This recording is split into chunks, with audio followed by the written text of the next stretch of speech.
नमस्कार साथियों, स्वागत है आप सभी का तक्षशिला यूके। राज्य व्यवस्था की क्लास को आगे बढ़ाते हैं। लास्ट क्लास में आपने देखा कि कैसे संविधान का निर्माण होता है और कैसे संविधान सभा से संविधान प्रक्रिया को आगे बढ़ाते हुए संविधान सभा की सारी बैठकों के बारे में हमने लास्ट चर्चा करी। अगर आपने वो वीडियो नहीं देखी हो, वो क्लास नहीं देखी हो, तो आप देख लेना उसे।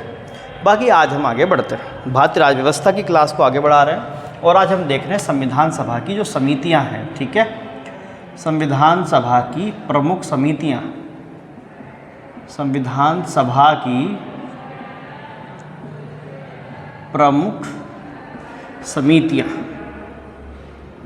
आज उन पे थोड़ी सी हम लोग क्या करते हैं, चर्चा करते हैं। देखिए, समितियां इंपॉर्टेंट होती हैं कि कई बार पेपर में ये बनती भी हैं, कई बार आपसे पेपर में सवाल यहाँ से पूछा जाता है। ठीक है, तो उन्हीं को देखेंगे मुख्य रूप से। यहाँ देखो, जो बनाई गई समितियाँ थी उसमें 8 समितियाँ तो ऐसी थी जो बड़ी समितियाँ थी और छुटपुट बहुत सारी समितियाँ यहाँ पर बनाई गई थी।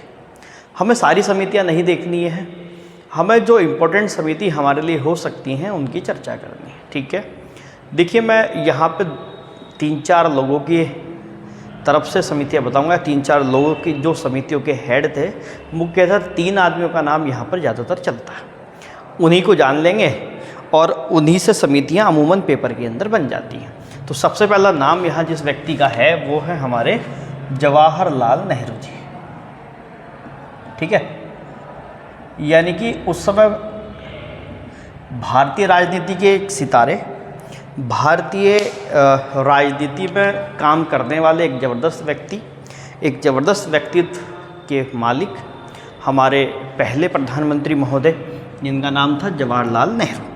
संविधान सभा की कई सारी समितियां इनके अधीन बनाई गई थी, जिनमें से 3-4 समिति जो प्रमुख समितियां हैं उनका नाम डाल देंगे। जैसे एक थी संघ शक्ति समिति। ठीक है, यानी कि देखो, सीधा सीधा कहा जाता है भारतीय संविधान में, जहाँ भी आपको संघ शब्द देखने में मिलता है या संघ से संबंधित कोई भी समिति की बात आती है, तो वहाँ अधिकतर चांस ये होते हैं कि मैक्सिमम केसेस में उसके अध्यक्ष जो होंगे वो जवाहरलाल नेहरू होंगे। ठीक है, तो यहाँ मैं जितनी भी समितियाँ लिखूँगा, इन सब समिति के अध्यक्ष कौन होंगे? जवाहरलाल नेहरू होंगे। पहली मैंने आपको बताई संघ शक्ति समिति, दूसरी थी संघीय संविधान समिति, संघीय संविधान समिति। ठीक, तीसरी यहीं पे होती राज्यों के हेतु समिति, यानी राज्यों संबंधी जितने भी मामले थे राज्यों से, राज्यों हेतु समिति के अध्यक्ष भी कौन बनाए गए थे? आपके जवाहरलाल नेहरू। और इसकी अंतिम समिति जो बनाई गई थी, यानी कि देखो यहाँ पे एक प्रारूप समिति बनाई गई थी जो हम अलग से डिस्कशन करेंगे। ठीक है, वो क्या है क्या नहीं है। ठीक, लेकिन उस प्रारूप समिति की जांच के लिए विशेष समिति बनाई गई थी। ठीक है, यानी कि प्रारूप समिति की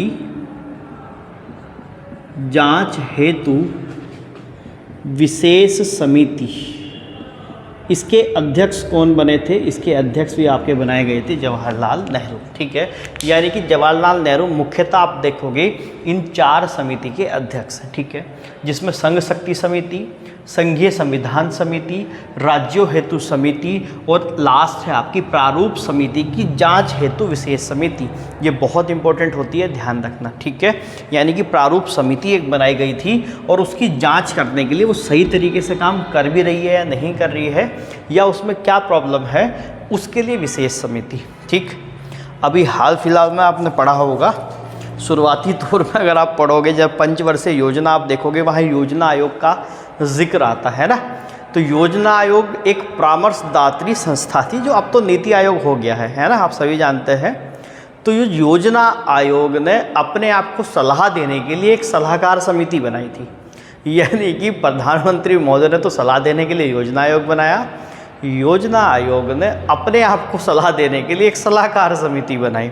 ठीक है, तो यानी कि भारत में तो विडंबनाएं एक से एक मिलेंगी। ठीक, आप सभी को शुभकामनाएं। हम लोग चंद्रयान 3 सफलतापूर्वक लैंड करा चुके हैं और वहाँ से तस्वीरें भी धीरे धीरे अब आनी स्टार्ट हो गई हैं, है ना। आगे भविष्य में वो काफ़ी सारी चीज़ें बदल जाएंगी, ठीक, जो होगा देख लेंगे। अब देखो यहाँ पर जवाहरलाल नेहरू के साथ जुड़ करके आपने 4 समितियों को बताना है, ये महत्वपूर्ण समितियाँ बन जाती हैं। इसके बाद आते हैं सरदार वल्लभ भाई पटेल जी।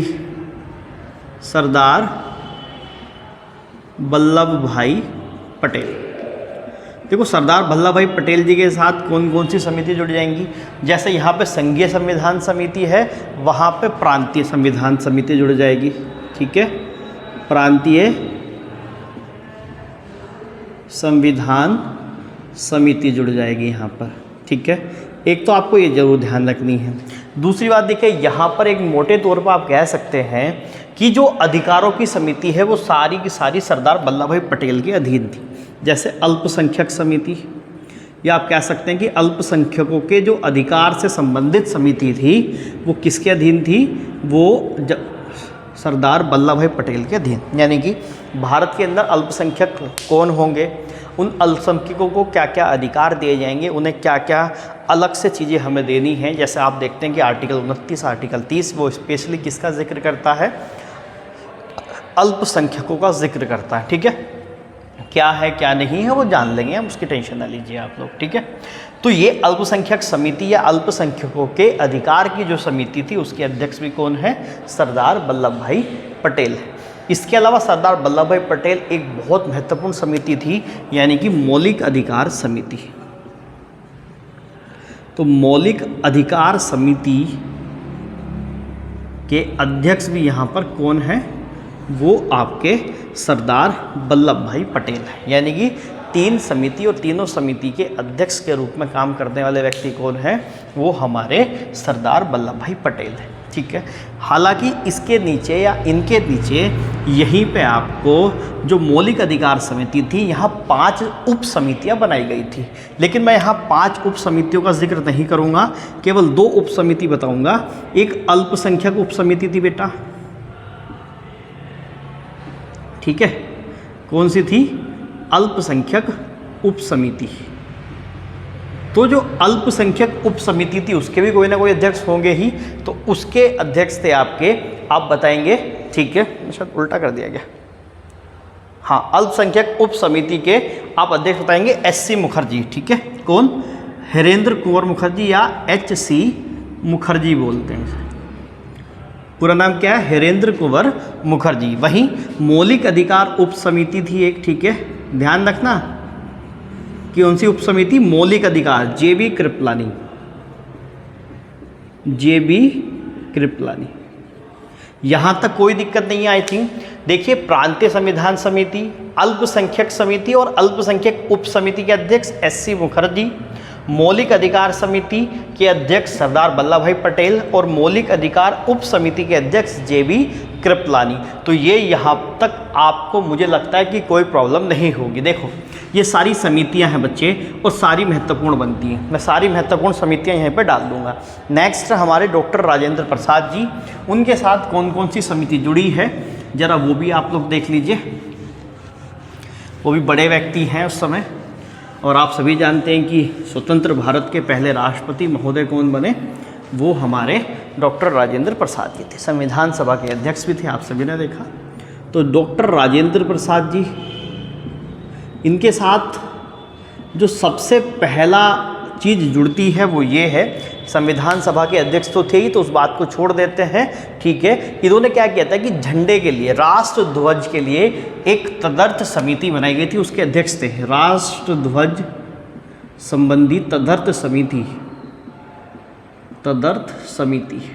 ठीक है, यानी कि राष्ट्र ध्वज तदर्थ समिति, एक शब्द यहाँ पे इस्तेमाल हुआ है, तदर्थ।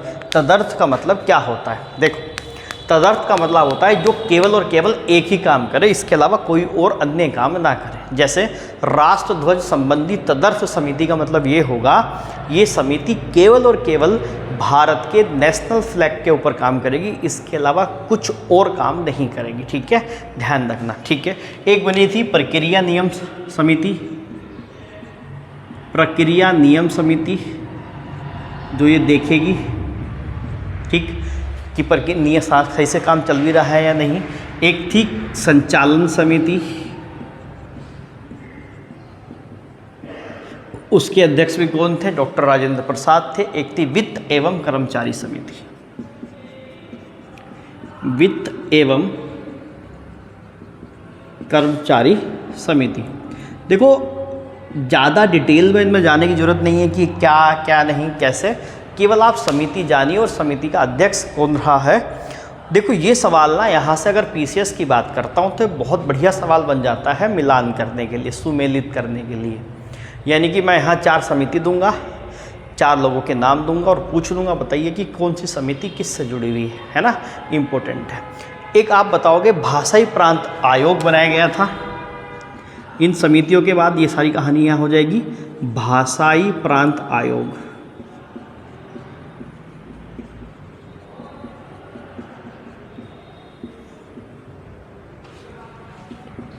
SK धर जी के अंडर में। वैसे तो हम डिटेल में जानेंगे, ठीक है, इसमें आपको कुछ ज़्यादा लोड लेने की ज़रूरत नहीं है। हम डिटेल में जानेंगे इन चीज़ों को कि क्या क्या थे क्या क्या नहीं थे। बाकी आप नागरिकता संबंधी तदर्थ समिति बता सकते हैं, नागरिकता संबंधी तदर्थ समिति, ठीक है। S वरदाचारी, ठीक है, S वरदाचारी, S वरदाचारी, ठीक। अब देखो यहाँ पर आप लोग ध्यान से समझेंगे। देखिए डॉक्टर राजेंद्र प्रसाद जी से जो इम्पोर्टेंट बनता है वो राष्ट्र ध्वज तदर्थ समिति, ये महत्वपूर्ण है।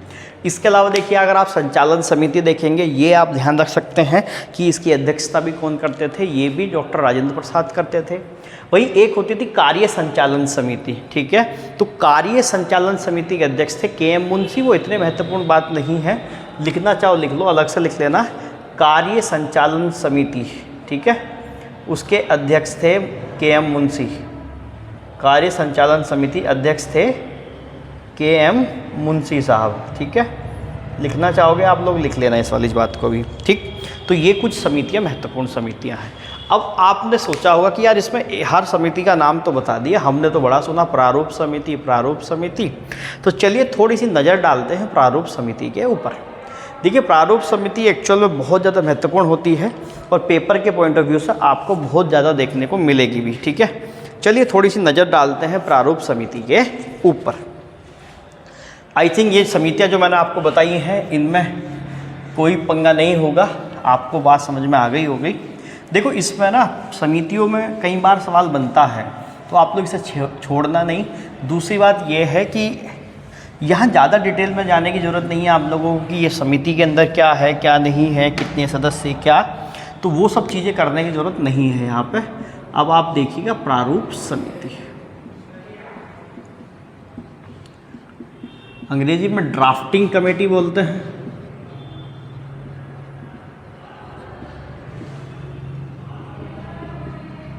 ठीक है।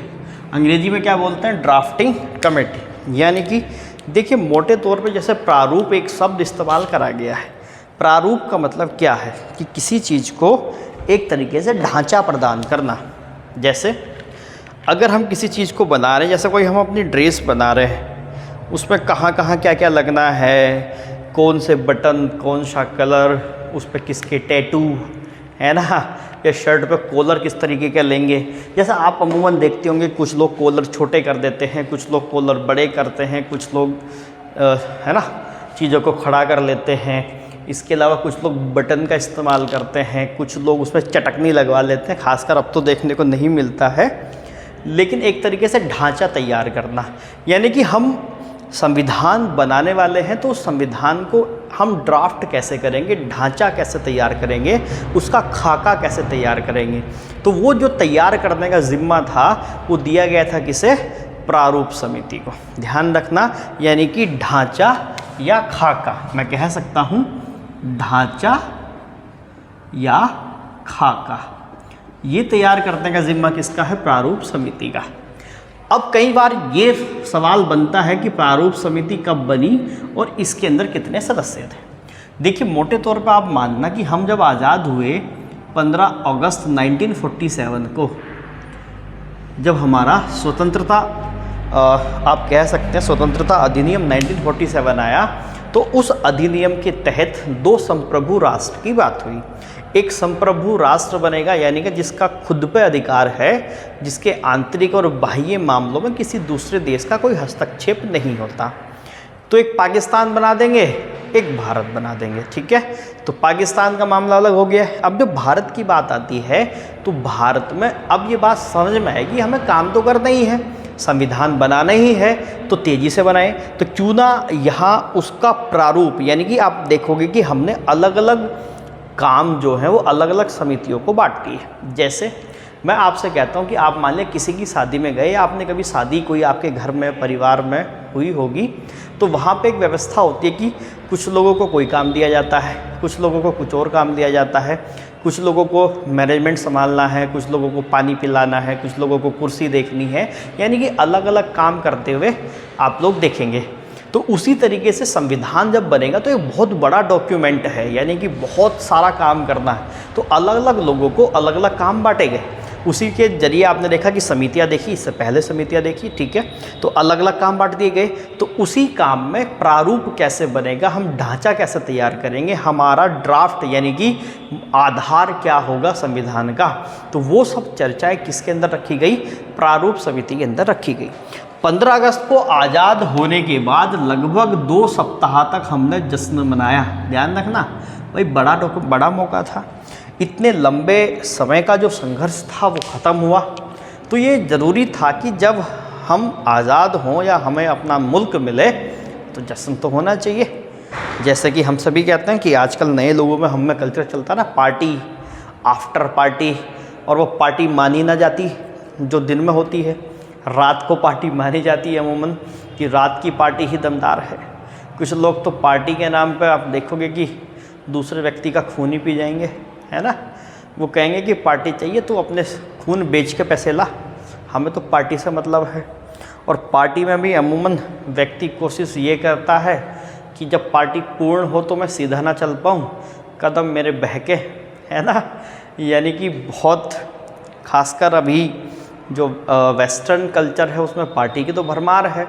धीरे धीरे भारतीय लोग भी वेस्टर्न की तरफ बदलते जा रहे हैं, पूरी कोशिश कर रहे हैं कि हम भी पार्टी में उन्हें बीट कर दें, है ना। कहते हैं कि गुरु पीछे रह जाता, चेला आगे निकल जाता है।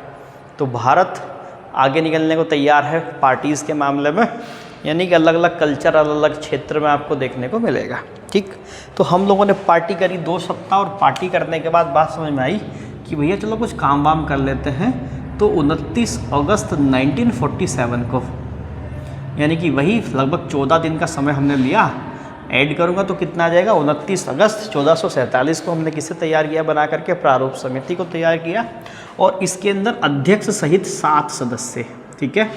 ध्यान रखना, कई बार पेपर में गड़बड़ करते हैं कि कुल सदस्य 7 हैं, जिसमें एक महोदय हमारे अध्यक्ष हैं, बाकी 6 अन्य सदस्य हैं, ठीक है, 6 अदर मेंबर्स, ठीक है, 6 ओम है, अदर्स मेंबर्स है। बात समझ में आ गई। एक अध्यक्ष हो जाएगा, यानी कुल मिलाकर के 7 सदस्य यहाँ पर थे प्रारूप समिति के अंदर।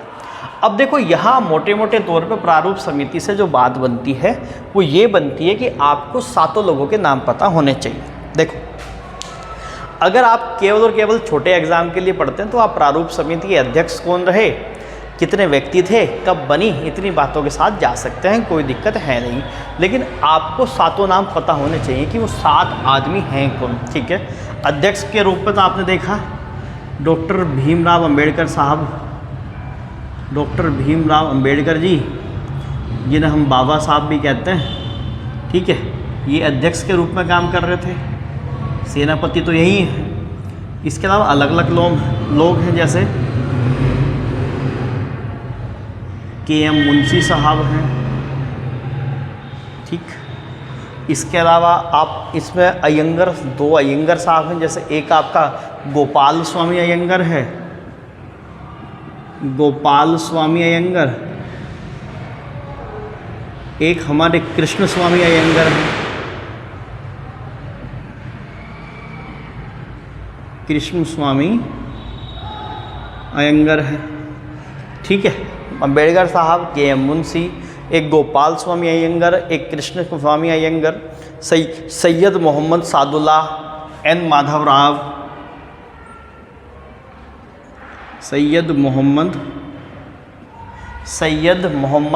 सादुल्लाह, एक एन माधव राव, और देखिए एन माधव राव जो हैं वो मूल प्रारूप समिति के सदस्य थे नहीं, उन्हीं में एक सदस्य थे जिनका नाम था BL मित्र, और BL मित्र महोदय का स्वास्थ्य हो गया था खराब, तो उन्हीं की जगह पे बाद में कौन शामिल कर लिए गए थे, यहाँ पर एन माधव राव शामिल करे गए थे। 7वां आदमी इम्पोर्टेंट है TT कृष्णमचारी,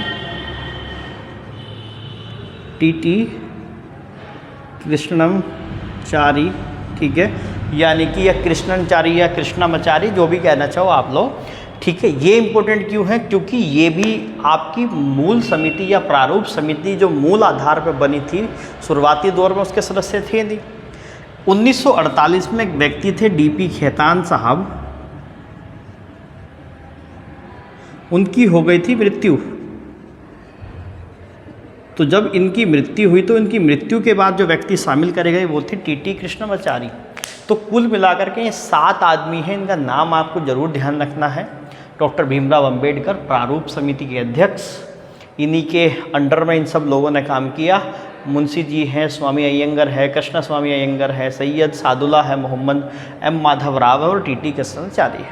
पूछा जाए किस व्यक्ति की मृत्यु हुई तो DP खेतान साहब हैं, उनकी जगह पर हमने इन्हें यहाँ पर शामिल कर लिया गया था, ठीक है। तो ये कुछ ड्राफ्टिंग कमेटी है। तो मैंने आपको क्या बताया कि ड्राफ्टिंग कमेटी का मतलब क्या है, खाका तैयार करना, ठीक है। अब आगे बढ़ते हैं, देखो यहाँ पे देखिए, अब इन्होंने काम करना शुरू कर दिया, और काम करने के साथ साथ ही इन सब लोगों ने बहुत अच्छी तरीके से संविधान का क्या तरगा प्रथम प्रारूप सामने रखा, ठीक है, 21 फरवरी 1948 को।